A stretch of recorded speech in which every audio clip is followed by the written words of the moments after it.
الموضوع ده حصل في قرية الدنفقة، مركز دار السلام، محافظة سوهاج. عندنا الحاجة أفناد.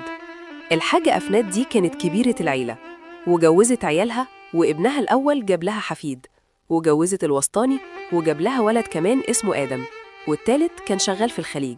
والحاجة أفناد كلمت ابنها في الخليج وقالت له أنا عايزة أفرح بيك زي إخواتك، وانزل بقى علشان لقيت لك عروسة. وفي الوقت ده كانت لفت القرية والقرى المجاورة علشان تلاقي المواصفات اللي من وجهة نظرها هتجيب الولد. ونزل واتجوز وقعد 3 شهور وسافر. وأول ما ظهرت عليها أعراض الحمل كانت حماتها شايلاها من على الأرض شيل، ومش عايزاها تعمل أي حاجة في البيت. ولما ودتها للدكتور وعرفت إنها بنت، المعاملة اتغيرت. اتصلت بابنها قالت له مراتك حامل في بنت. قال لها وإيه اللي يجيبه ربنا كويس، وقدام نبقى نجيب الولد.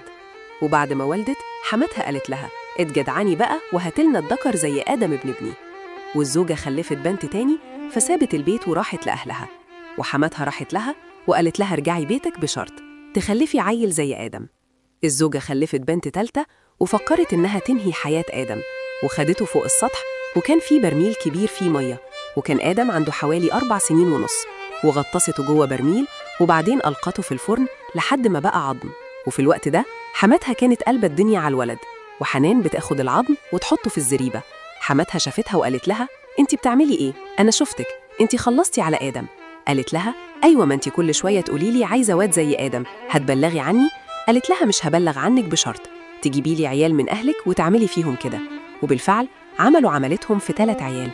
والد ووالدة آخر ولد بلغوا في وقتها أول ما اختفى، لأنهم خافوا يكون مصيره زي مصير الباقي، وكان مختفي من نص ساعة. فمعاون المباحث قال كده في حاجة في القرية دي وهنفتش بيت بيت.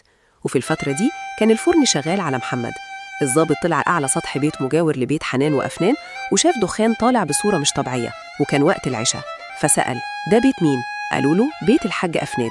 ونزل راح البيت فلقى أفناد نازلة متوترة لأنها كانت شافته من على السطح وهم جايين على البيت. فلما دخل قال لها ايه الدخان ده يا حاجة؟ قالت له مرات ابني بتخبز. قال لها دلوقتي؟ قال لها طيب تعالوا نشوف مع بعض العيش اللي بيتخبز بعد العشاء ده.